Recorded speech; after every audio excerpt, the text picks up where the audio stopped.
अस्सलाम वालेकुम नाज़रीन, प्रोग्राम एग्री बिज़नेस के साथ मैं हूं आपका मेज़बान डॉक्टर अमजद बुखारी। नाज़रीन, हमेशा हम दो कैफ़ियत में रहते हैं। या हम रोना रो रहे होते हैं कि हमारे पास पानी नहीं है, हम ड्राउट की कैफ़ियत में हैं, पानी के एक एक कतरे पर लड़ रहे होते हैं, या फिर हम सैलाबी कैफ़ियत में होते हैं कि पानी ज़्यादा आ गया है, इतना ज़्यादा पानी आ गया है कि अब इससे बचना कैसे है, अपनी ज़िंदगी कैसे बचानी है, जाने कैसे बचानी है, अपने माल को कैसे बचाना है और फिर किस तरह इसको जाके समंदर में फेंकना है। आजकल इस दूसरी कैफियत से गुजर रहे हैं। पानी ही पानी है, और ख़ास तौर पर हमारे वो दरिया जो अक्सर हमें खुश्क नज़र आते थे, जिसमें सतलुज और रावी बड़े इंपॉर्टेंट हैं, जहाँ पानी बिल्कुल नहीं होता था, तो वहाँ भी खौफनाक फ्लड है, और चनाब में तो इंतहाई खौफनाक फ्लड है। और ये सारा कुछ जो है अब ज़ेरी इलाकों की तरफ आ रहा है इन दरियाओं के, और बड़ी तबाही फैला रहा है, इसलिए कि अचानक इतना ज़्यादा पानी आ गया कि इसको संभालने में बड़ी मुश्किल हो रही है और समझ नहीं आ रही कि इससे कैसे निपटा जाए। गो इदारे भागदौड़ कर रहे हैं, लेकिन ज़ाहिर है इदारों की कैपेसिटी है, जब सैलाब का फैलाव ज़्यादा होगा तो उससे निपटना भी उसी तरह मुश्किल होगा। अब इस सारी कैफियत में सबसे अहम जो पहलू है वो ये इंसानी जान सबसे अहम होती है कि उसको कैसे बचाना है। तो लोगों को कहा जा रहा है कि आप वहाँ से बाहर निकल आएँ, और वहाँ से बाहर निकलें, ख़ुद बाहर निकल आएँ, अपने मवेशियों को बाहर निकाल लें, ताकि किसी महफूज मकाम पर हूँ आपको, तो ये फ्लड गुजर जाए तो फिर आप वापस चले जाएँ। तो इसके लिए इकदाम कर रहे हैं। दूसरा ये है कि हमारी खड़ी फसलें हैं, धान की है, कपास की फसल है, इस वक्त जो है चुराई के मरहले पर थी, वो बड़ी मुतासर हो रही हैं। इसके अलावा कौन कौन सी फसलें हैं, सब्जियां हैं जो हम जो दरियाई इलाकों में लगाते हैं, तो वो सारी कौन कौन सी फसलें जो मुतासर हो रही हैं। और इस वक्त जो है आज का असल मौजू ये है कि आपने करना क्या है। अगर आप दरियाई इलाकों में रहते हैं, दरिया के करीब रहते हैं, या ऐसे कस्बे शहर जो दरिया के किनारे वाक़ हैं, तो इस सैलाबी कैफियत में आपने करना क्या है, अपनी फसलों को कैसे बचाना है, अपने जानवरों को कैसे बचाना है, एहतियात क्या करनी है, और ख़ुद को कैसे बचाना है, इस पे बात करेंगे।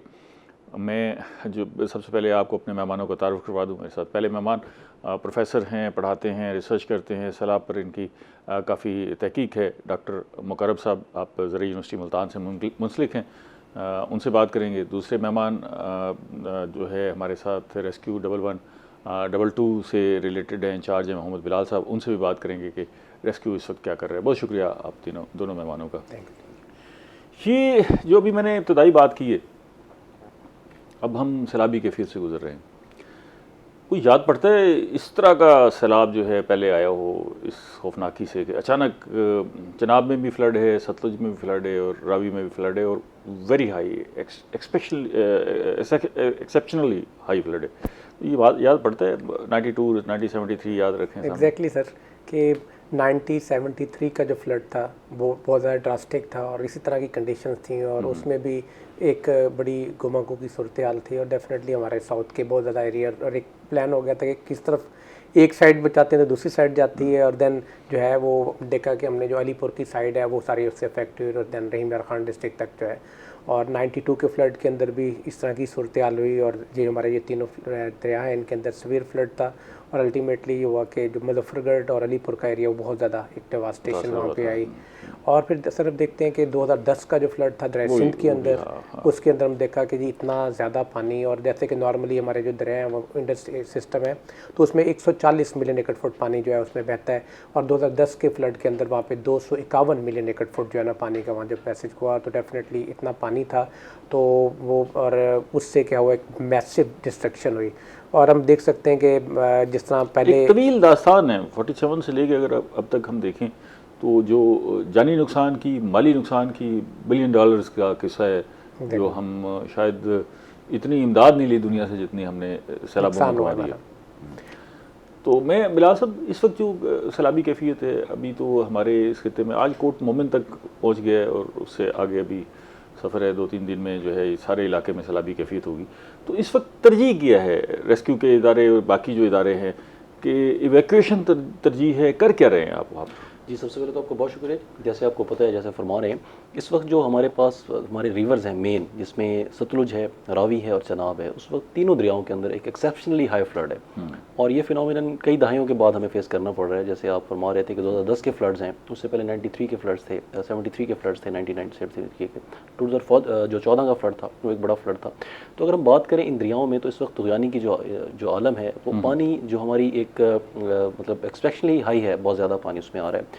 तो इन सूरत हाल में सबसे जो इम्पॉर्टेंट चीज़ है डिस्ट्रिक्ट गवर्नमेंट्स के लिए या रेस्क्यू 1112 के लिए, बाकी मुतलका इदारों के लिए, पीडीएमए के लिए, एनडीएमए के लिए, हमारा जो मेन एम्फेसिस है वो रिवराइन बेल्ट्स के अंदर जो हमारी सेटलमेंट्स के अंदर लोग बैठे हुए हैं उनको हम टाइमली इवैक्यूएट करें। मतलब बेड के इलाकों में जी, बेड के इदारों में अगर मैं उनको वहाँ से निकालना है, वहाँ से उनको निकालना सबसे बड़ा चैलेंज है, क्योंकि हमारे पास ये जो टाइम है हमारे लिए, डिस्ट्रिक्ट मुल्तान की अगर हम बात करें कैटेगोरिकली, तो हमारे पास एक तरह से कुछ टाइम मिल जाता है हमें, कुछ लैग टाइम है हमारे पास कि पानी हमें पता चल जाता है कि इतना आ रहा है, 2-4 दिन का टाइम हमारे पास है, और यही इंपॉर्टेंट टाइम है। इसमें हमारा इस वक्त पूरा जो जोर है डिस्ट्रिक्ट इंतजामिया का, उन्हें लोगों को बाहर निकाला जाए, वहाँ से निकाला जाए। अच्छा, जब लोगों को आप वहाँ बाहर निकालने की बात करते हैं तो क्या करते हैं? ऐलानात करवाते हैं या मीडिया पर इंसार करते हैं? क्या तरीकाकार क्या अख्तियार करते हैं? जी बिल्कुल, ये एक कोऑर्डिनेटेड एफर्ट होती है, ज़िला इंतजामिया उसको लीड करती है, बाकी तमाम जो रेलिवेंट डिपार्टमेंट्स हैं वो इनको सपोर्ट करते हैं डिस्ट्रिक्ट इंतजामिया को। और उसमें हमारा जो मेन एम्फेसिस होता है वो यही है कि चूँकि हमारे पास मसाजिद होती हैं आबादियों के अंदर, उनके अंदर ऐलानात करवाए जाएँ, अनाउंसमेंट्स करवाई जाएँ, फिजिकली जाके वहाँ पे वो लोगों को गाइड किया जाए, और पुलिस की मदद से जो हमारा रिस्पांस क्या होता है लोगों का? और रिस्पांस मिला जुला होता है, चूँकि बहुत सालों के बाद जब पानी आता है उन सेटलमेंट्स के अंदर तो लोगों को ये शायद फील होता है कि शायद पानी नहीं आएगा, लेकिन इस वक्त जो सूरत हाल है वो इतनी गंभीर है। अगर डिस्ट्रिक्ट मुल्तान के हवाले से बात की जाए तो पानी मतलब इस वक्त जो मराला है उस पे से 10 लाख क्यूसेक प्लस जो है वो इस वक्त क्रॉस कर चुका है, और वो ट्रैवल कर रहा है त्रिमू की तरफ जो हमारा हेड है, तो उससे हमें मजीद 2 दिन का टाइम है, तो तकरीबन 8 से 10 लाख पानी जब मुल्तान को हिट करेगा तो एक बहुत खौफनाक सूरत हाल है। और इस टाइम के अंदर अंदर हम मैक्सिमम लोगों को, हमारी कोशिश है कि हम यहाँ से इवैक्यूएट करें। जब आप लोगों को कहते हैं कि जी आप यहाँ से इवैक्यूएट हो जाएं, निकल जाएं क्योंकि यहाँ बड़ा खौफनाक सैलाब आ रहा है, तो जो लोग राज़ी होते हैं वो अपने साथ क्या क्या लेके आते हैं? जी बिल्कुल, डेफिनेटली लोगों के घर हैं वहाँ पे, जी लोगों के रकबा जात हैं वहाँ पे, ज़रूरी ज़मीनें हैं, तो घर छोड़ना आसान नहीं होता, ज़ाहिर लोगों को बड़ा मुश्किल होता है, तो लोगों की कोशिश होती है उन्हें कहें जी कीमती सामान ले भाई, वो तो उनके लिए, जी उनके लिए ज़ाहिर सारे कीमती सामान, चारपाई भी है वो डेफिनेटली, तो वो लोग अपना जो सामान होता है जैसे मवेशी हैं, जो उनका मुतल्लिका चीज़ें हैं, वो निकाल के वहाँ से इवैक्यूएट होते ज़रूर हैं, लेकिन चूंकि घर को खाली करना इतना आसान नहीं होता तो उसके लिए हम उनको हेल्प आउट करते हैं। हमारी तरफ से जो ट्रांसपोर्टेशन की सर्विसेज हो सकती हैं डिस्ट्रिक्ट गवर्नमेंट की तरफ से, हमारा जो फील्ड स्टाफ मौजूद है डिस्ट्रिक्ट गवर्नमेंट का वो सपोर्ट कर रहा होता है, तो जो इंतजामिया है उसकी पूरी सपोर्ट होती है, लेकिन मैसेज चूँकि बहुत बड़े होते हैं। अगर हम सेटलमेंट्स की बात करें मुल्तान में ही सिर्फ, तो मेरे ख्याल में लाखों के लोग हैं जो जब से हमारा चुनाव मुल्तान ज़िले को अगर देखें तो तकरीबन 100 किलोमीटर के एरिया से ये गुजरता है। जी बिल्कुल, दरिया चनाब जी। अच्छा, वो उसके दोनों साइड हैं, पहली तरफ मुजफ्फरगढ़ का ज़िला और इधर ये देख लें तो आप देखें कितना बड़ा एरिया जो है वो मुतासर हो रहा है। जी बिल्कुल, एग्जैक्टली बात करें तो 150 किलोमीटर तकरीबन हमारा, वैसे अगर देखें तो 150 किलोमीटर सांबल से लेके हमारा जलालपुर के आखिरी मुआवजा तक तकरीबन 150 की पट्टी जो हमें चनाब में हिट करती है। और इस पर मजीद बात करते हैं बिलाल साहब, मैं ज़रा डॉक्टर साहब को भी शामिल कर। डॉक्टर साहब, इस वक्त जो है वो कौन कौन सी फसलें हैं जो तैयार खड़ी हुई हैं और उनका डूबने का खदशा है? सर इस वक्त जो है वो कॉटन क्रॉप जो है वो बड़े इंतहाई इंपॉर्टेंट उसका फेज़ है, क्योंकि अगस्त का एंड है और जो हमारी सीजनल लोगों ने बड़ी मेहनत की हुई है और ये सीजनल कॉटन तो इस वक्त पिकिंग के मरले पर एग्जैक्टली, तो इसमें अभी ये था कि ये जो टाइम था अगले आने वाले 15 दिन में, तो लोगों ने पहली पिकिंग जो है सीजनल कॉटन की लेनी थी, और जो हमारी जो है अर्ली कॉटन है उसके अंदर कुछ कंडीशन इस किस्म की थी कि वहाँ पे लोगों ने 1 से 2 पिकिंग ले ली, और हमने भी जो एक एडवाइजरी फार्मर्स को दी वही था कि जी जिस तरह का एक एक फोरकास्ट हमें आ गई है, तो आपको जो है अपनी जो नेक्स्ट पिकिंग है कॉटन की इमीडिएटली ले लेनी चाहिए। जो खड़ी हुई हैं उसमें से जो आप पिक कर सकते हैं उसको फौरी कर लिया जाए। एक तो ये कॉटन की तो ये एडवाइजरी हुई ना, चाहे वो सीजनल भी है तो उसने बचना तो नहीं है अगर वो पानी खड़ा हो गया। बिल्कुल, कॉटन तो बिल्कुल बर्दाश्त 24 आवर्स से ज़्यादा अगर पानी खड़ा रहे तो कॉटन के क्रॉप वैसे ही, तो जिस जिसके पास जहाँ जहाँ कॉटन खड़ी है जो पिकिंग कर सकते हैं कर ले, टिंडे भी तोड़ ले।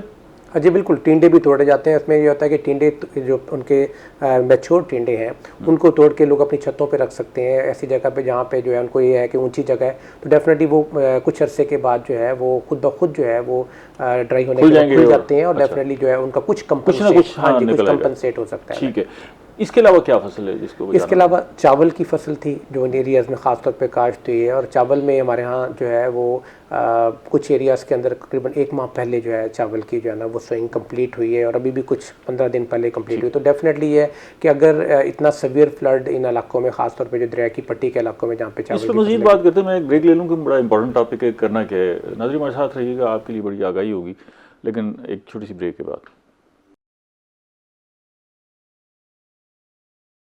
वेलकम बैक नाज़रीन, हम सैलाब पे बात कर रहे हैं, हमारे साथ एक्सपर्ट्स मौजूद हैं। मैं थोड़ी सी कैफियत आपको बताता जाऊं कि इस वक्त हमारे जो 3 दरिया हैं इंपॉर्टेंट, उनमें क्या सूरत हाल है। हमारा जो दरियाए चनाब है ये जम्मू के इलाके से आता है, और फिर पाकिस्तान में मराला के मकाम पे पहला बराज आता है, जहाँ से ये हम इसको कैलकुलेट करते हैं कि कितना पानी आ रहा है। तो यहाँ से जो मराला के मकाम पर 2 दिन कबल जो है तकरीबन 10.5 लाख क्यूसेक से ज़ायद पानी गुजरा है। तो ये पानी जो है वो भारत की तरफ से आया है जो हमें नीचे आना है। मराला के बाद अगला जो बैराज है वो खानकी है, और खानकी में भी कल जो है 10,80,000 क्यूसेक जो है वो पानी गुजरा है। उसके बाद कादराबाद आता है। कादराबाद बैराज को हमें, आपने सुना होगा कि उसको बचाने के लिए भी जो है हमें ब्रीचिंग करनी पड़ी, क्योंकि हमारे जो जितने भी बैराजेस हैं उनको डिज़ाइन किया गया है कैपेसिटी के लिए। अगर उस कैपेसिटी से ज़्यादा पानी आ जाता है तो फिर हमें अपने पुलों को भी बचाना होता है और फिर अपने बैराजेस को भी बचाना होता है। उसके लिए बेहतरीन हल ये होता है कि जो इर्द गिर्द हिफाजती बंद हैं उनको तोड़ देते हैं ताकि पानी फैले। तो कादराबाद की ये सूरत हाल है, पानी जो है वो अब कोट मोमिन से नीचे की जानिब आ रहा है, और अगला जो बैराज है वो त्रिमू है, और त्रिमू पर जो है ये 1-1.5 दिन में 2 दिन में पहुँचेगा, और उसके बाद जो है त्रिमू जो है वो झंग के करीब है, और यहाँ पर दरियाए झेलम भी आके चनाब में शामिल होता है। तो यहाँ पर 2 दरिया बन जाते हैं। फिर जो है इस पानी ने आगे आना है, और त्रिमू के बाद जो अगला बैराज है वो हेड पंजनत है।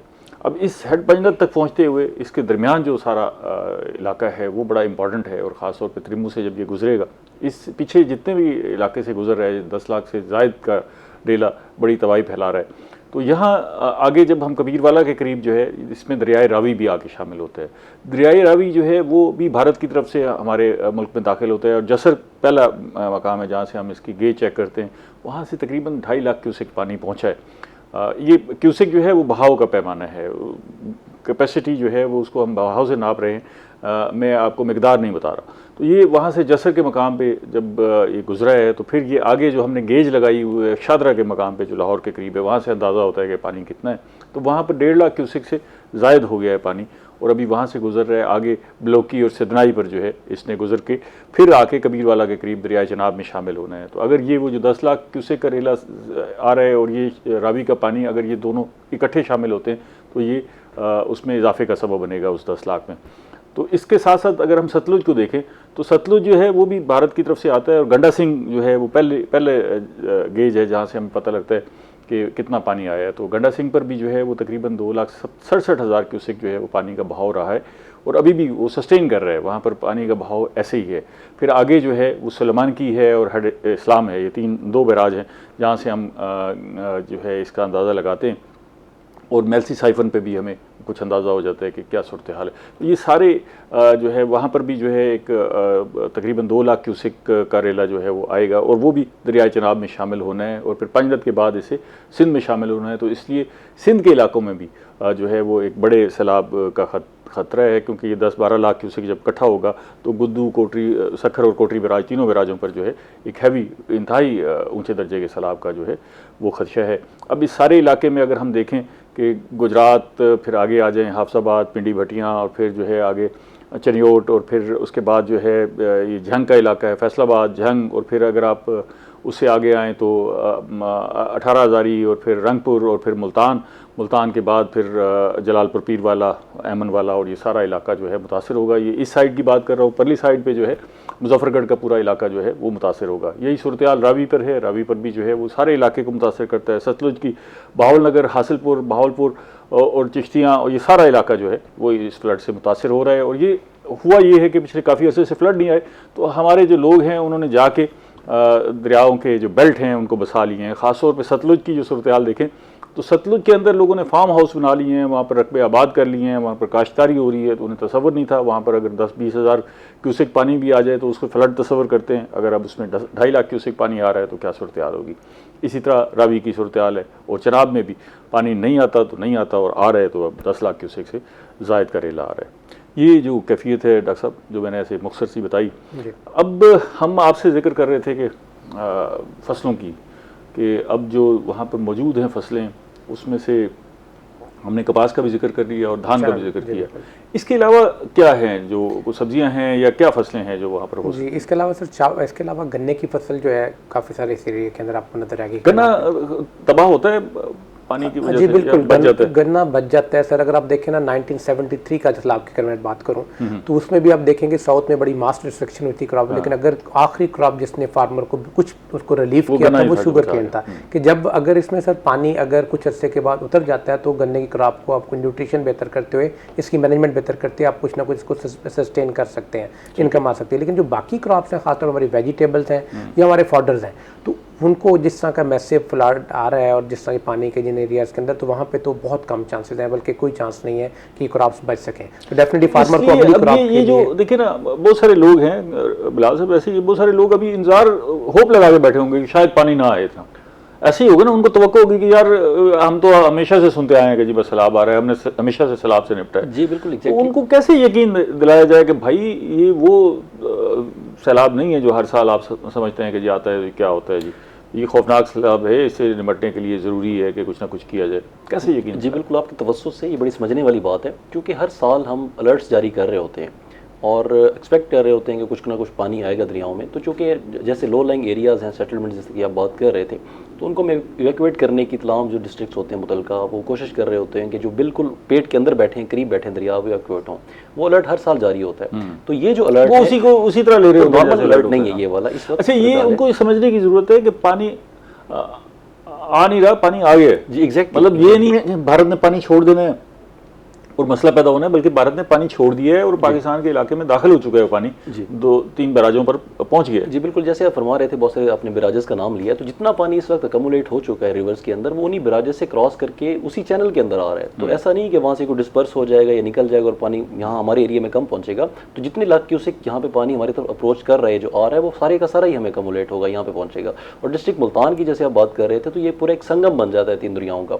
तो यहाँ पे जितना ज़्यादा दरियाओं में पानी आ रहा है, तो एक्सपेक्ट कर रहे हैं कि हमारे पास बहुत बड़ा एक फ्लड आने को है, उसको हम एक्सपेक्ट कर रहे हैं। तो उसमें जो इसमें कोई जो है वो दो राय नहीं शक नहीं है कि बड़ा फ्लड आ रहा है, उसके लिए तैयारी करनी चाहिए और हमें प्रिपरेशन करनी चाहिए। और इस वक्त जो हम काम कर सकते हैं वो यही है कि हम जो लोग हैं वहाँ पे इस बात को समझें, जो रिवर्स के अंदर, पेट्स के अंदर बैठने वाले लोग हैं, वहाँ से जितना जल्दी इवैक्यूएट कर सकते हैं और मैक्सिमम वहाँ से इवैक्यूएट कर सकते हैं, वही उनका बचाव है। उसके बाद हमारा रेस्क्यू ऑपरेशन स्टार्ट हो जाएगा। जब पानी एक दफ़ा आ जाएगा, अगर लोग खुदा खास्ता फंस जाते हैं तो उनको हम रेस्क्यू कर रहे होंगे, नहीं निकलते तो फिर उन्हें कश्तियों के जरिए निकालेंगे, जब बोट्स के जरिए पानी सर से गुजरता है तो फिर जो है ना वो डेफिनेटली, लेकिन उसमें नुकसानात का जो खदशा है वो बढ़ जाता है, क्योंकि जो इंसानी जान है उससे कीमती कुछ नहीं जो है। लोग अमूमन हम ये बेट के इलाकों में देखते हैं ना, जिन लोगों ने अपनी रिहाइशगाहें बनाई होती हैं, ऊपर बनाई होती हैं, ज़मीनें नीची होती हैं, लेकिन जो रिहाइश का है ऊपर बनाई होती है या ट्यूबवेल शुबल लगाया ऊंचा, तो उनको भी निकल आना चाहिए। जी बिल्कुल, वो एक सेफ्टी का एक पैरामीटर ज़रूर है, लेकिन अब वो एक लेवल तक आप उसको सस्टेन कर सकते हैं। जब पानी उस लेवल से ऊपर जाएगा डेफिनेटली, तो उसने उस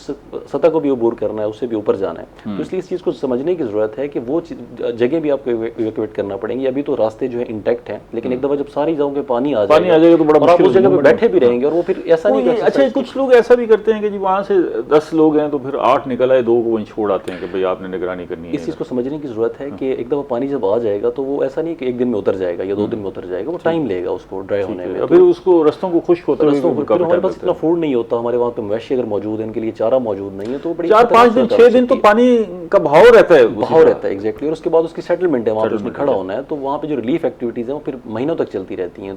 तो सबसे बेहतर जो स्ट्रेटजी वो यही है कि वहाँ से इवैक्यूएट किया जाए, खाली किया जाए। 2 की एक बड़ी एक्सरसाइज है, एक मुश्किल टाइम है, एक आफतज़दा इलाका बन चुका है सारा, लेकिन जो अब कर सकते हैं हम मैक्सिमम ये है कि हमारे मैसेज जो है वहाँ से निकलें, लोग निकलें। इवैक्यूएट अगर आप कर रहे हैं तो वहाँ से निकल के आगे किधर जाएं, आगे बंद पर बैठ जाएं, उसके लिए क्या करें? जी बिल्कुल, उसके लिए जो ज़िला इंतज़ामिया उसने पूरा इंतज़ाम किया है। हमारे जो अगर तहसील सदर की बात की जाए तो इस वक्त वहाँ पे 7 रिलीफ कैंप्स इस्टेब्लिश कर दिए गए हैं। इसी तरह तहसील सिटी की बात की जाए उस वक्त 5 रिलीफ कैंप जो है वो इस्टेब्लिश कर दिए गए हैं। इसी तरह जो तहसील शुजाबाद है उसके अंदर रिलीफ कैंप्स हैं, जलालपुर के अंदर रिलीफ कैंप्स हैं।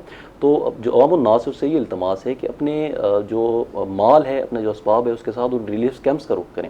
वहाँ पे गवर्नमेंट वो तमाम फैसिलिटीज़ मुहैया कर रही है। वहाँ पे डॉक्टर्स अवेलेबल हैं, वहाँ पे लाइफ स्टॉक अवेलेबल है, बाकी लाइन डिपार्टमेंट्स अवेलेबल हैं। वहाँ पे उनको खुराक मुहैया की जाएगी, उनके जो जानवर हैं जानवरों के लिए उनके लिए चारा मुहैया किया जाएगा। ये जानवरों के लिए खुराक का जिक्र किया बिलाल साहब ने, बड़ा इंपॉर्टेंट है। अब उन लोगों के लिए वहाँ पर अगर उन इलाकों में चारा लगाया हुआ है, घास लगाई हुई है, तो उसके लिए क्या करें? घास काट लें, जो दस्तयाब चारा है उसको काट लेना चाहिए, जितना निकाल सकते हैं निकाल लें। क्या ख्याल है? एग्जैक्टली सर, इसमें यही है कि उसको जो है वो काट लेना चाहिए। और दूसरा एक और बड़ा जो कॉन्सेप्ट है साइलेज का, कि जो हमारे अच्छे ग्रोअर हैं वो अपना साइलेज तैयार करते हैं और उसको फर्मेंटेशन के प्रोसेस से जो है ना उसको तैयार कर लेते हैं। तो वो इस तरह के जब टाइम आएगा तो मैं समझता हूँ कि ऐसे ख़ास तौर पे ऐसे फार्मर्स जिनके पास साइलेज एक बल्क में मौजूद है, तो उनका मैं समझता हूँ कि एक बहुत बड़ा सदका जारी है उनके लिए होगा कि अगर वो इस तरह के ग्रोअर्स जो कि थोड़े छोटे जानवरों वाले ग्रोअर्स हैं वो अगर वहाँ पे उनको जो है फैसिलिटेट कर सके, और इसमें गवर्नमेंट भी कर सकती है, गवर्नमेंट भी उसमें इनिशिएटिव ले सकती है कि हमारा जो लाइफ स्टॉक डिपार्टमेंट है वो भी जो है उनको जो है साइलेज प्रोवाइड कर सकता है। और डेफिनेटली जो ही फिर वही बात जैसे हम बात करें कि हमारे पानी, जानवर बड़े कीमती हैं, 5-5, 10-10 लाख रुपए का एक जानवर होता है, और आप देखें ना उसके लिए पूरी ज़िंदगी का सरमाया है। तो उसके लिए ना सिर्फ वो खुराक फराहम करने का बल्कि रिस्क फराहम करने का एक बड़ा जरिया है। एग्जैक्टली सर, इसमें यही है कि जिस तरह अभी जिक्र हुआ कि हमारे रिलीफ कैंप्स वहाँ बन जाते हैं, तो वहाँ पे लाइफ स्टॉक डिपार्टमेंट भी एग्रीकल्चर डिपार्टमेंट के साथ होता है। डॉक्टर साहब वक्फा ले लूं, फिर इस पर मजीद बात करते हैं। नाज़रीन हमारे साथ रहिएगा, मिलते हैं एक छोटी सी ब्रेक के बाद।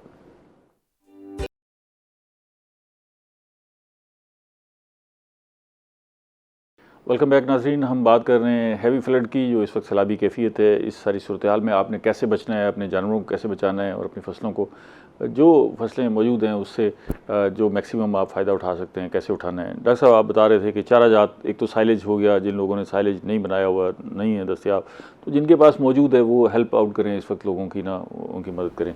तो बाकी जिनके पास चारा है वो चारा काट लें और महफूज कर लें कोई हफ्ता 10 दिन के लिए, ऐसा हो सकता है महफूज? जी बिल्कुल हो सकता है कि जिस तरह ज़रूरत के मुताबिक जो है वो वहाँ पे जब एवेक्यूएट कर रहे हैं तो वो कुछ चारा साथ एडिशनली ले आए, ताकि जो है इनिशली एक दो दिन जब स्टार्टिंग में उनकी हेल्प आउट हो जाए। और उसके बाद सेकेंडली है कि इस वक्त सबसे एक और बड़ा मसला जब होगा, जब फ्लड आ जाएगा और उसके बाद उसका लॉन्ग प्रिवेलेंस रहेगी 5-6 दिन पानी उतरने में, तो उस वक्त बीमारियों का बहुत ज़्यादा प्रॉब्लम होता है। अच्छा। मॉइस्ट कंडीशन हो जाती हैं, बहुत सारी बीमारियों का आउटब्रेक हो जाता है। तो उस वक्त बहुत ज़रूरी है कि वो जो जानवर हैं उनकी वैक्सीनेशन की जाए, खासतौर पर उनको फूड के साथ जो है उनको प्रॉपर ट्रीटमेंट उसका रखा जाए, ताकि जब वो लोग अपने वापस जो है अपने एरिया में मुंतकिल हों, यानी कि 15-20 दिन या महीने के बाद, तो वो उनकी जो लाइफ स्टॉक है वो सस्टेन करें। और कम से कम अगर एग्रीकल्चर सेक्टर में, क्रॉप सेक्टर में उनका एक लॉस हो गया है तो लाइफ स्टॉक सेक्टर से जो है वो उनको कंपनसेट कर सके। ठीक है। लाल साहब ये बताइएगा कि ये जब सैलाबी कैफियत होती है तो इसमें हादसात भी बहुत सारे रुनुमा होते हैं। कई दफ़ा लोग अपनी जो ज़ाती कश्तियाँ हैं या वहाँ पर जो मूव कर रही हैं उसमें से निकलने की कोशिश करते हैं, तो वो बहुत ज़्यादा सामान ला देते हैं, जानवर भी उसी के अंदर ही होते हैं, मशीनरी भी, तो उसमें भी हादसात होते हैं, कश्ती डूबने के वाक़यात होते हैं। तो इसके साथ साथ जो है वो सांप के काटने के वाक़यात होते हैं, वहाँ पर हशरातुल अर्ज़ भी बाहर निकल आते हैं सारी। इस सारी सूरत हाल में लोगों को ज़रा टुटके बताएं कि अगर उन्होंने निकलना है, कई हम लोग देख रहे होते हैं कि वो जो है ना कोई घड़ा इस्तेमाल कर रहा है निकलने के लिए, कोई ट्यूब इस्तेमाल कर रहा है, कोई अपने अपने ज़राए से कोई लॉग इस्तेमाल कर रहा है। तो ज़रा टोटके बताएं कि ऐसी कैफियत में उन्होंने क्या एहतियातें करनी है, और अगर उन इलाकों से निकलना भी है तो फिर किन किन चीज़ों से बचना है, और अगर खुदा ना खास्ता सांप काटने का वाक़या हो जाता है तो उस सूरत हाल में क्या करना है? जी बिल्कुल, इसमें सबसे जो बड़ा एक चीज़ है जो समझने की ज़रूरत है वो यही है कि जितना हम इसमें देर करेंगे उतना हम इसके अंदर फंसते जाएंगे, वल्नरेबल होते जाएंगे, आप सबसे जो बड़ा स्टेप है वो ये है कि टाइमली इसको इवैक्यूएट करें। जब इदारे आपको बता रहे हैं कि यहाँ से इवैक्यूएशन करें तो यही टाइम है, राइट टाइम है। अगर एक दफ़ा जब पानी अप्रोच कर जाएगा तो जो चीज़ें मेंशन कर रहे हैं, 30 किलोमीटर का पार्ट हो गया है जी, ठीक है ना, चौड़ाई हो गई है दरिया की, उसमें से निकलना फिर कोई सौखा काम थोड़ी। जी बिल्कुल, डेफिनेटली बड़ा मुश्किल हो जाएगा और बड़ा चैलेंजिंग हो जाता है। उस वक्त तो रेस्क्यू के इदारे आपके साथ मौजूद होते हैं, आप कॉल्स करते हैं, आपको रेस्क्यू करते हैं। लेकिन ज़रूरत इस अमर की है कि जब अभी हमारे रास्ते इंटैक्ट हैं, जब हमारे पास पीछे निकलने के रास्ते हैं, सेफ जो मकामात है वहाँ पे मुंतकिल होने के लिए, तो हम फ़ौरन से इवैक्यूएट करें। हाँ, अगर सूरत हाल ऐसी बन जाती है जब वहाँ पे आप इंट्रैप हो जाते हैं तो सबसे पहले आप रेस्क्यू 112 कॉल करें ताकि हमारी सर्विसेज, हमारी बोट्स आप तक पहुँचे। अच्छा, आपके पास बोट्स इतनी हैं कि आप इस सारे इलाके को कटर जी डेफिनेटली। इस वक्त अगर मैं अपनी डिप्लॉयमेंट के हवाले से बात करें डिस्ट्रिक्ट मुल्तान के हवाले से, तो इस वक्त हमने कोई 27 बोट्स हमने अपने सांबल जी और जो वाटर बोट्स हैं सांबल से लेके हमने जलालपुर के लास्ट मौजाजात तक तमाम के ऊपर इस्टेब्लिश कर चुके हैं पॉइंट्स हम। अच्छा, 17 पॉइंट्स हैं, इसमें हमने तकरीबन 27 बोट्स एक्टिवेट की हुई। इसी तरह जो हमारा सतलुज का एरिया उसके ऊपर भी हमने को 8 बोट्स एक्टिवेट की हुई हैं। अच्छा, तो हमारे तमाम जो आपको कॉल आएगी तो आप वहाँ पर रेस्क्यू के लिए बोट के जरिए? जी डेफिनेटली, जब पानी आ जाता है एक दफ़ा और हमें कॉल आती है तो हम लोगों को वहाँ से इवैक्यूएट कर रहे होंगे अगर खुदा न खास्ता किसी कोई सूरत हाल बनती है। लेकिन उससे पहले हमारी कोशिश है कि मैक्सिमम लोगों को वहाँ से इवैक्यूएट कर लें ताकि उस सूरत हाल को कम से कम हमें डील करना पड़े। बहुत सारे लोग ना वो कहते हैं कि जी अच्छा ठीक है जी, ये पानी आएगा तो हम छतों पर चढ़ जाएंगे, फिर इससे ज़्यादा पानी आएगा दरख्तों पर चढ़ जाएंगे। अब अगर पानी इतना आ जाए वो दरख्त ही ना रहे तो आप दरख्त पे चढ़ के क्या बना लेंगे? अच्छा, इसमें इस बात को भी समझने की ज़रूरत है कि ये कोई नॉर्मल पानी नहीं है। ये कोई बारिश का पानी नहीं है कि थोड़ा सा आया और उसने गुजर जाना है। ये लाखों क्यूसेक पानी आ रहा है और नाजरीन जो मुझे देख रहे हैं उन्होंने वीडियोस भी देखी होंगी, सोशल मीडिया का दौर है, तो इस वक्त एक बहुत खौफनाक पानी आपकी तरफ जो है वो ट्रैवल कर रहा है और वो बहुत ज़्यादा फ्लैश होता है, उसकी स्पीड बहुत ज़्यादा होती है। तो उसमें दरख्त पे चढ़ना या किसी मकान की छत पर बैठना वो सेफ नहीं होता। अल्टीमेटली उसने किसी चीज़ को हिट करना है तो आपके लिए वो बड़ा खतरनाक सिनेरियो पैदा हो सकता है। तो ऐसी कोई जो एक्टिविटी है उससे बेहतर है कि हम किसी महफूज मकाम मकाम पर खुद को मुंतकिल कर लें, अपने अहल वयाल को मुंतकिल कर लें, अपने मवेशियों को मुंतकिल कर लें। 15-20 दिन की बात है, हुकूमत आपके साथ खड़ी हुई है, आपको सपोर्ट कर रही है, आप जहाँ भी बैठे होंगे। अच्छा, फिर हमारे यहाँ वॉलंटियर बड़ा काम करते हैं। जी बिल्कुल। अब अभी आप जिक्र कर रहे थे कि वॉलंटियर की बड़ी ज़रूरत है। हमारे यहाँ बेतहाशा लोग काम करते हैं। वॉलंटियर्स जो है वो फील्ड में आ जाते हैं, खाना पका के बंदों पर बैठे हुए लोग हैं उन तक खाना पहुंचाते हैं, फिर उनकी मदद करते हैं, चारा पहुंचाते हैं। तो ये बड़ा पॉजिटिव है हमारी सोसाइटी में ना। एग्जैक्टली सर, मैं समझता हूँ कि तमाम जितने इंस्टीट्यूट्स हैं, जिससे कि अगर देखा जाए जिस तरह की अभी कंडीशंस डेवलप है, इसमें अगर हम कहें कि अकेली गवर्नमेंट और हमारे अदारे मिल के इन चीज़ों को जो है वो मिटिगेट कर पाएंगे तो मेरे ख्याल में मुश्किल है। इसमें हमारी जो कम्युनिटी है, ख़ासतौर पे शहरों के अंदर जो लोग बैठे हुए हैं, पढ़े लिखे लोग हैं, एजुकेशनल इंस्टीट्यूट्स के लोग हैं, जैसे हमारी यूनिवर्सिटीज़ हैं, तो यूनिवर्सिटीज़ के अंदर स्काउट्स का एक पूरा सेटअप होता है। हर यूनिवर्सिटी में आपको स्काउट्स का एक ग्रुप मिलेगा। स्टूडेंट्स की सोसाइटीज़ काम करें, जैसे यूनिवर्सिटी में हमारे 35 से 40 सोसाइटीज़ हैं। तो मैं समझता हूँ कि ये एक बहुत बड़ी जिम्मेदारी है कि हमारे जो है मुखैर हजरात के साथ मिल के अदारे अपने तौर पे भी कोशिश करें, मुखैर हजरात भी मिलें, और डिफरेंट बहुत रफ़ाई इंस्टीट्यूट्स हैं, अदारे हैं जो कि काम करें। तो अगर एक जॉइंट कोलैबोरेशन सबका हो जाएगा तो उससे जो है कि हम काफ़ी हद तक जो है उनकी जो उनके लिए मुश्किल हालात है कम्युनिटी के लिए, उनसे हम जो है उनको निकाल सकते हैं। तो मैं समझता हूँ कि इसमें नो डाउट कि हम साउथ के अंदर यहाँ मौजूद हैं तो बड़ा थोड़ा सा टाइम है, 48 आवर का हमारे पास टाइम है। तो बहुत ज़्यादा इस पर बड़ी एक अच्छी एक्सरसाइज होनी चाहिए कि एक ऐसा कोई कोलैबोरेशन डेवलप हो जाए तमाम अदारों का कि सब लोग अपनी कैपेसिटी के अंदर जो भी उनके पास रिसोर्सेज हैं उनको पूल करके जो है वो हम अपने जितने भी लोग अफेक्टेड हैं उनको जो है रेस्क्यू भी करें और उनकी जो है रिहेबिलिटेशन के लिए भी काम करें। बिलाल साहब, वो आधी बात हुई, वो रह गई कि अगर खुदा ना खास्ता को सांप के काटने का वाक़या हो जाता है। बिल्कुल, जैसे डॉक्टर साहब भी फरमा रहे थे और आपने भी एक बड़ा राइटली पॉइंट आउट किया इन चीज़ों को। तो इस वक्त डिजीज़ जो ब्रेकआउट है फ्लड के बाद वो एक बहुत ज़्यादा हो जाता है, उसकी जो है मिकदार बड़ी बढ़ जाती है। इसी तरह जो हशरात इनके काटने के वाक़यात बड़े रोनुमा होते हैं। तो उसके लिए जो हमारे रिलीफ कैंप्स हैं उनके अंदर जो हमारे हेल्थ डिपार्टमेंट है, डॉक्टर्स मौजूद हैं, वैक्सीनेशन करेंगे वहाँ पर उनके लिए जो एंटी वेनम्स है वो मौजूद हैं। ज़िला इंतज़ामिया ने पूरा इंतजाम करके रखा हुआ है। इस तरह जो डिजीज़ आउट एंटी वेनम भी मौजूद होंगी, एंटी वेनम भी मौजूद होंगे क्रॉपी हॉस्पिटल में। उनको जो रिलीफ कैंप के अंदर है उनको भी पहुंचाने को यकीनी बनाया जा रहा है। इस पर डी साहब बड़ा जो वाइब्रेंट काम कर रहे हैं। तो इस हवाले से ये सारी चीज़ें मौजूद हैं। तो लोगों को उन पॉइंट्स तक आना है और वहाँ से वो सहूलियात लेनी है। और अगर उन पॉइंट्स तक पहुंचने में उनको दुश्वारी है तो रेस्क्यूड वल्नरेबल टू आपकी मदद कर सकती है। बाकी लाइन डिपार्टमेंट्स यहाँ पे मौजूद हैं। तो ज़रूरत इस अमर की है कि हमारे पास एक अवेयरनेस हो कि इन सूरत हाल में हमने करना क्या है। हम बाज़ू का आवाम की तरफ से क्लेम आता है कि सहूलियात नहीं पहुँच रही। वो सहूलियात बेसिकली बैक एंड पे मौजूद होती हैं, गवर्नमेंट ने वो काम करके रखा होता है, लेकिन चूंकि लोगों के पास अवेयरनेस नहीं होती, वहाँ तक रीच नहीं होती, तो लोग उससे जो अफादियत है उससे पूरा फ़ायदा नहीं उठा सकते। तो वो जो चीज़ें हैं उनको अवेल हमने करना है सूरत हाल में, और इस अमर को समझने की ज़रूरत है। कोशिश करेंगे अपने ज़ाती टोटके इस्तेमाल ना करें। जी डेफिनेटली, इन सारे के लिए, इन डिजीज़ के लिए, इन स्नेक्स बाइट्स के लिए मेडिसिन मौजूद हैं और वाफिर मिकदार में अल्हम्दुलिल्लाह मौजूद है गवर्नमेंट के पास। ज़रूरत है कि हम उन तक पहुँचें। लोगों का कुछ अंदाज़ा नहीं है ना जी वो कितना काम करते हैं नहीं करते, आप रिस्क क्यों लेते हैं। जी बिल्कुल। अच्छा, ये बताइएगा कि आपने अब सैलाबी इलाकों में काम शुरू किया हुआ है, वहाँ पर जा रहे हैं और विज़िट कर रहे हैं सर, लोगों को पता है कि इतना बड़ा फ्लड आ रहा है या पता ही नहीं? ये जैसे आपके तवज्जो से मैं अगेन नाजरीन से इल्तमास करूँगा कि लोगों तक ये मैसेज हमें पहुँचाना है, मिलजुल के पहुँचाना है। मैंने जो अपने तौर पर वहाँ पर लोगों को असेस किया है उनको पता ही नहीं है, अंदाज़ा ही नहीं है कि इतना बड़ा फ्लड। जी बिल्कुल, जैसे पहले हम बात कर रहे थे कि जिस तरह हर साल हम अनाउंसमेंट्स करते हैं कि फ्लड आ रहा है और लोग शायद उसको नॉर्मल ले रहे हैं, लेकिन ये जो फ्लड आ रहा है ये कोई नॉर्मल फ्लड नहीं है। ये कई दहाइयों के बाद एक बड़ा फ्लड आ रहा है और इस चीज़ को हम सेंसिटाइज कर रहे हैं। हमारी टीम्स पहुँच रही हैं, ज़िला इंतज़ामिया पहुँच रही है, वहाँ पर अनाउंसमेंट्स कर रहे हैं, लोगों को ये बावर करवाने की कोशिश कर रहे हैं कि नॉर्मल कंडीशन नहीं है, ये बहुत बड़ा फ्लड आना अप्रोच कर रहा है हमारी तरफ। तो अब जो कुछ ना कुछ अवेयरनेस लोगों तक पहुंच चुकी है, लेकिन हमारे पास मजीद जो टाइम है उसको हम पूरा अवेल करने की कोशिश कर रहे हैं। 2 दिन में जितना हम कोशिश कर सकते हैं मैक्सिमम लोगों तक मैसेज पहुंचाया जाए और लोगों को इवैक्यूएट किया जाए, वहाँ से बाहर निकलें और ख़ास तौर पर अपने जानवरों को, अपनी कीमती अशिया को वहाँ से बाहर निकाल लें। अच्छा डॉक्टर साहब, बागात भी इस एरिया में बहुत हैं और वो भी बहुत मुतासर होते हैं, तो उसमें ज़रा हमें कुछ बताएं कि आम का बाग है तो वो इस हैवी फ्लड से अगर बड़े पौधे हैं, छोटे पौधे हैं, कितना मुतासर हो सकते हैं, और अगर मुतासर हो सकते हैं तो किस तरह मुतासर हो सकते हैं, और फिर क्या बाग की बहाली वापस मुमकिन है या नहीं है, क्या सूरत हाल है? जी सर, बिल्कुल। इसमें जो तमाम एरियाज़ के अंदर जो है वो खासतौर पर मैंगो के ऑर्चर्ड्स हमारे यहाँ साउथ में बहुत ज़्यादा हैं, सिट्रस के ऑर्चर्ड हैं। तो मैंगो के पॉइंट ऑफ से मैं बात करना चाहूँगा कि जो छोटे ट्रीज़ हैं उनको तो बहुत ज़्यादा डैमेज होता है। जो छोटे ट्रीज़ हैं जिनकी लाइफ हम कह सकते हैं 3-4 साल है, कोई न्यूली किसी ने ऑर्चर्ड स्टैब्लिश किया है, उसमें तो बहुत ज़्यादा चांसेस होते हैं इस तरह की कंडीशन वो ख़त्म हो जाए तकरीबन। जी बिल्कुल।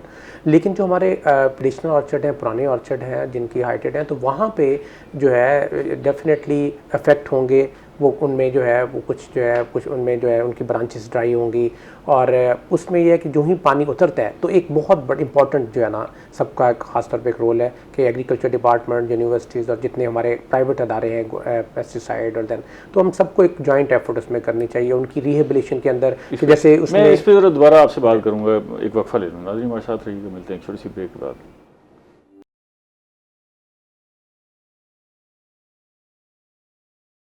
वेलकम बैक नाज़रीन, हम बात कर रहे हैं सैलाब पर, और ये हैवी फ्लड है, इंतहाई खौफनाक सैलाब आ रहा है आपकी तरफ और सारे ज़ेरी इलाकों की तरफ। इस वक्त जो है वो हमारे इलाकों में दाखिल हो चुका है पानी।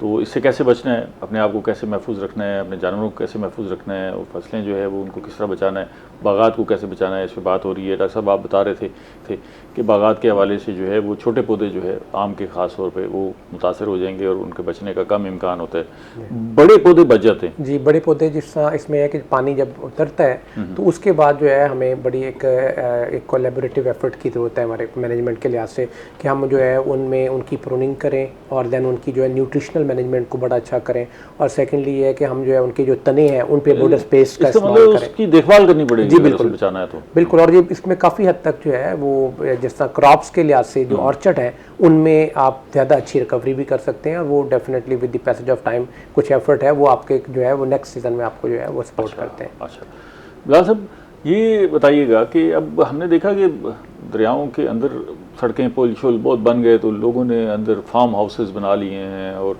रेस्टोरेंट्स भी बहुत बन गए दरियाओं के किनारे। तो उनको भी कोई गाइडलाइन दी है कि भाई ये क्या सूरत हाल है, और वो उनका रिस्पांस कैसा है? जी बिल्कुल, देखिए ना जी, हम पढ़ते थे कि पानी अपनी सतह हमवार रखता है। हाँ। तो ये फिनोमिनन स्टार्ट से पढ़ते आ रहे हैं। तो पानी जो है उसका जो चैनल है उसने वो अपना बनाना ही बनाना, रास्ता बनाना। तो जो उसके रास्ते में एक चीज़ आएगी उसने उसको हिट करना है, उसको डैमेज करना है। तो जो सेटलमेंट्स हो चुकी हैं अब उनको ये समझने की ज़रूरत है कि वो अपनी सेटलमेंट समझ रहे हैं, वो समझ रहे हैं। जी बिल्कुल, जो हमारा एक थोड़ा सा कहते हैं हमने ऊंचे बना रखे हैं जी, कोई मसला नहीं, ऐसा ऊंचाई मैटर नहीं करती उसमें, क्योंकि अगर आप उसमें इंट्रैप हो जाते हैं तो आप ऊंचाई किसी काम की नहीं। अच्छा, सबसे इम्पोर्टेंट ये है कि ये जो पुल हैं, बराजेस हैं, इनको बचाने के लिए हम कहीं भी कोई बंद ब्रिज कर सकते हैं, कोई सड़क ब्रिज कर सकते हैं। ये स्ट्रेटजी का हिस्सा होती है। तो अगर आप उस सड़क पे बैठे हुए हैं कि जिसको ब्रिज करना है, तो फिर तो आप फंस गए ना जी। बिल्कुल, डेफिनेटली। तो इसका बेहतर हल ये है कि आप वहाँ से निकल आएँ, अपना कीमती सामान, साजो सामान जो भी है उसको निकाल लें। सबसे जो बड़ा काम इस वक्त हम कर सकते हैं वो अगेन मैं रिपीट करता हूँ, इवैक्यूएशन है। जितना हम उस एरिया को खाली कर देंगे जिस रास्ते से पानी नहीं गुजरना है, तो जब पानी गुजर जाएगा तो उसके बाद हम वापस अपनी जो ज़ाहिर नुकसान होंगे उससे, लेकिन हम उसको रिहैब कर सकते हैं। लेकिन खुदा अगर जिंदगी अपनी स्टेक पे लगा देते हैं, अपनी जान जो है। अच्छा, अभी तो रास्ते खुले हैं ना, आप ज्यादा से ज्यादा सामान निकाल सकते हैं अपना। अच्छा, पानी आ गया है तो फिर तो ज़्यादा से ज़्यादा आप अपनी ज़िंदगी बचाएंगे, या कोई जेवर बचा लेंगे मैक्सिमम, ठीक है, या कोई अहम कागज़ बचा लेंगे, वरना तो आप। और इस समझने की ज़रूरत है कि पानी आ रहा है, वो आ चुका है और उसने आपको हिट करना है, उसने आपको डैमेजेस करने हैं। तो बेहतर है कि हम जितना जल्दी वहाँ से इवैक्यूएट करें। लेटर स्टेज के ऊपर हम पानी में तैर के आ रहे हैं, रेस्क्यू करके आ रही है, और वहाँ से आप अपना साजो सामान कीमती उठा रहे हैं, तो ज़्यादा नुकसान आते हैं। तो अभी चूँकि रास्ते खुले हैं, हम वहाँ से इवैक्यूएट करें, जल्दी से जल्दी इनखला को यकीनी बनाएं और महफूज मकामात पर मुंतकिल हों, चाहे वो गवर्नमेंट की तरफ से प्रोवाइडेड रिलीफ कैंप्स हैं, या अगर हम किसी अपने प्यारे की तरफ जाना चाहते हैं, हमारे पास कोई अपना बंदोबस्त है, तो वहाँ भी जा सकते हैं। तो जो गवर्नमेंट है ज़ाहिर है वो अपने मैसेज का जो है वो पूरा ख्याल रखने के लिए इस वक्त फील्ड के अंदर मौजूद है। तो मैं अगेन रिकमेंड करूँगा कि जो रिलीफ आपके चाहे फार्म हाउसेज हैं, चाहे रेस्टोरेंट्स हैं, चाहे कोई मछली के पॉइंट्स बने हुए, जो भी है आप वहाँ से। और एक ट्रेंड ये भी देखने को आता है कि जब फ्लड आता है तो लोग जो हमारे शहरी इलाके के लोग हैं जो उससे मुतासर नहीं हो रहे होते, वो उन पॉइंट्स का रुख करते हैं शायद उसको विटनेस करने के लिए। तो एक बड़ी खतरनाक सूरत हाल बाज़ों का डेवलप हो जाती है, विटनेस करने की बजाय एंजॉय करने के लिए। तो ये समझने की जरूरत है कि इमरजेंसी सूरत हाल है, ये कोई हमारे के लिए एंटरटेनमेंट नहीं है। तो अगर आप लोगों की हेल्प आउट करने के लिए जाते हैं तो खुद अपनी सेफ्टी का सबसे पहले ख्याल रखें, और उन जो दरियाई इलाके हैं उनका रुख ना करें इन दिनों के अंदर, और वहाँ पे जो रिवराइन बेड्स में बैठे लोग हैं वो भी वहाँ से जल्दी से जल्दी इनखला करें, ताकि आपकी जो कीमती जानें हैं, आपका जो कीमती माल है, आपके जो मवेशी हैं, वो महफूज हो सकें और आपका नुकसान कम से कम हो सके। डॉक्टर साहब, ये जो अब हमें यही पता है कि जी फ्लड आ रहा है जी, भारत ने पानी छोड़ दिए, तो हम तो सारे ही जो है वो इल्ज़ामात भारत पर थोपे जा रहे हैं। वैसे ये फ्लड आ क्यों रहे हैं, कुछ हमें इस फिनोमिना से भी आगाह करिए। जी बिल्कुल, इसमें सर 3 मैं समझता हूँ कि रीज़न्स हैं हमारी। सबसे पहली तो यह है कि हमें इस चीज़ को ध्यान में रखना है कि इस दफ़ा गैर मामूली बारिशें हुई हैं, और एक जैसा WWA की एक भी रिसेंट रिपोर्ट आई है अबाउट पाकिस्तान, तो उसके मुताबिक वो बता रहे हैं कि जी पाकिस्तान के अंदर जो है जो बारिशें हैं वो तकरीबन 15 से 20% ज़्यादा हुई हैं अपर एरियाज़ के अंदर। और एक चीज़ और बहुत ज़्यादा इंपॉर्टेंट है जिसको हमें देखने की ज़रूरत है, वो ये है कि जो टेम्परेचर थे हमारे अपर एरियाज़ के अंदर वो बहुत ज़्यादा हाई रहे, जिसमें अब रिपोर्ट्स ये आ रही हैं कि 8 से 10 सेंटीग्रेड जो टेम्परेचर है वो नॉर्मल से ज़्यादा रहे, जिसकी वजह से जो है ये मेल्टिंग का फिनोमेना ज़्यादा हुआ, ग्लेशियर मेल्टिंग हम देख रहे हैं। और फिर देन हमने देखा है कि जिस तरह टेम्परेचर हाई होता है और ग्रीन हाउस गैसेस की एमिशन भी एक ओवरऑल हमारा प्रॉब्लम है उसकी वजह से, तो उसमें फिर ये होता है कि हवा में नमी ज़्यादा आती है, और जो हवा में नमी आती है तो फिर बारिशें जो हैं वो मामूल से एब्रप्ट होती हैं, गैर मामूली बारिशें होती हैं, और उनकी जो फ्रीक्वेंसी है वो भी बढ़ जाती है और उनकी जो इंटेंसिटी है वो भी बढ़ जाती है, जिसकी एग्जांपल हम देख सकते हैं कि फ्लैश फ्लड्स, या आप देख सकते हैं क्लाउड बर्स्ट का फिनोमेना हमने देखा है कि जिस हमें पता है कि गुलफ भी हमारे पास उसी के साथ है। तो इसमें नीनो का जो है इसकी इंटेंसिटी वो भी एक रिपोर्ट में आ रही है कि 22% ज़्यादा है, जो कि ओवरऑल जो है हमारा ओवरऑल जो इस फ्लड से, जो कि देखें ये तो एक फैक्टर था जो हम पहले फ्लड की कंडीशन से गुजरे। तो सेकंड जो है इंडिया के ने जो तीनों दरियाओं के अंदर यकमुश्त एक ही दफ़ा इकट्ठा पानी जो छोड़ दिया, उसकी वजह से जो हमारी ये कंडीशन है वो एडवर्स होती जा रही है, और हमने उस लिहाज से प्लानिंग नहीं की हुई थी कि जिस अगर इकट्ठा इस तरह का फ्लड आ जाएगा तो किस तरह हम जो है ना वो चल सकेंगे। अच्छा, अब तो ये भी इतलात हैं, वार्निंग्स भी हैं कि शायद अगला साल इससे भी वर्ष हो सकता है, बारिशों के हवाले से, ग्लोव के हवाले से, और बाकी जो क्लाउड बर्स्ट है इसके हवाले से, तो हमें अभी से तैयारी करनी पड़ेगी। अच्छा, दुनिया तो हमें 10 साल से कह रही थी कि भाई तगड़े हो जाए, जो क्लाइमेटिक चेंजेस हैं उसमें पाकिस्तान जो है ऊपर है, और पाकिस्तान के अंदर बहुत सारी तब्दीलियाँ आनी हैं।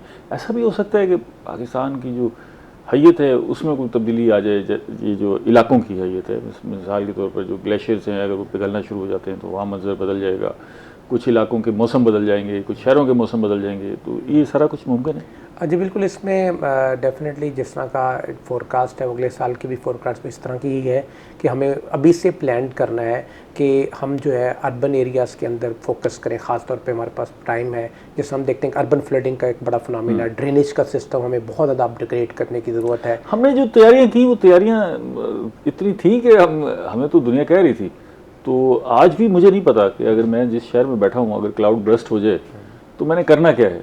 मुझे तो किसी ने आगाह नहीं किया कि ऐसी कैफियत में अगर ऐसी कोई सूरत हाल पैदा हो जाती है तो क्या करना है। तो तैयारी हमारी, आप उसको असेस क्या करते हैं? नहीं, हमारी तैयारी नहीं है बिल्कुल भी। जैसे क्लाउड बर्स्ट की कंडीशन है कि जी आपके 15 से 20 किलोमीटर एरिया के अंदर 1 आवर के अंदर जो है मोर देन 100 मिलीमीटर बारिश जब हो जाती है तो वो ऐसी कंडीशन है और बड़ा सिवियरिटी होती है उसके अंदर। तो डेफिनेटली इसके अंदर जो है वो हमें अर्बन प्लानिंग की तरफ, खासतौर पर शहरी इलाकों में देखा जाए तो बहुत अर्बन प्लानिंग को इम्प्रूव करने की ज़रूरत है, और इसके अंदर प्लांटेशन का बहुत इंपॉर्टेंट रोल है कि हमें जो है वो अपनी जो प्लानिंग है, जो हाउसिंग को ज़्यादा से ज़्यादा दरख्त लगाने चाहिए। Yes definitely. अच्छा, हमें अपने दरियाओं को डीसिल्टिंग करने की भी ज़रूरत है, कोई इस पर भी आप ज़रा गौर करते हैं? मतलब हमारे दरिया ऐसे चटियल मैदान हैं, ठीक है ना। अच्छा, दुनिया के हर बड़े शहर में, टोक्यो, न्यूयॉर्क, लंदन, पेरिस, इन सब शहरों के अंदर से दरिया गुजरते हैं, उनमें क्रूज़ चलते हैं, शिप्स चल रही होती हैं, ट्रांसपोर्टेशन हो रही होती है। हमने कभी नहीं सुना लंदन डूबने वाला है सैलाब से या पेरिस डूबने वाला है सैलाब से। वहाँ भी फ्लड की कैफियत भी होती है, लेकिन कभी वो दरिया का पानी जो है वो दरियाओं से बाहर नहीं निकलता। फिर उसमें बेसिकली जो हमें इसमें ज़रूरत है कि हमें इस चीज़ को प्लान अप करना होगा कि जितना पानी, जैसा कि हमारे पास ये साल एक बेंचमार्क हमारे सामने आ गया है कि इतना पानी जो है वो आ सकता है इस कंडीशन के अंदर, तो उस लिहाज से हमें अपने जो दरियाओं के पुश्ते हैं उनको मजबूत करना है, जो फ्लड वॉल्स हैं उनको हमें स्ट्रेंथन करना है, रीथिंक करना है कि जहाँ जहाँ पे हमारे लॉसेस ज़्यादा हो रहे हैं तो पूरी दुनिया इसी पे फोकस करती है कि जो है इसको बड़ा सेफ होना चाहिए और उसके अंदर कैपेसिटी हो कि इतने लेवल तक जो फ्लड है उसको बर्दाश्त करो। सेकंड चीज़ जो है हमें वाटर की तरफ सोचना चाहिए, वाटर सेविंग की, वाटर स्टोरेज की तरफ जाना चाहिए कि हमें हमारे जो डैम्स हैं नए रिजर्वायर बनाने चाहिए, और वाटर जो क्लाइमेट स्मार्ट जो इंफ्रास्ट्रक्चर है उस पर हमें फोकस करना है, और वाटर को मैक्सिमम जगह पे हम कोशिश करें उसको जो है ना वो स्टोर करें। जैसे इंडिया ने हमारे सामने देखें कि उसने 73 डैम 74 डैम बनाए हैं, तो हमें अब फोकस करने की ज़रूरत है कि हमें जितने हम ज़्यादा डैम करेंगे बनाएंगे तो इस तरह की अगर कंडीशन होगी तो एक पुल, फिर सेकेंड स्टेप, फिर थर्ड स्टेप पे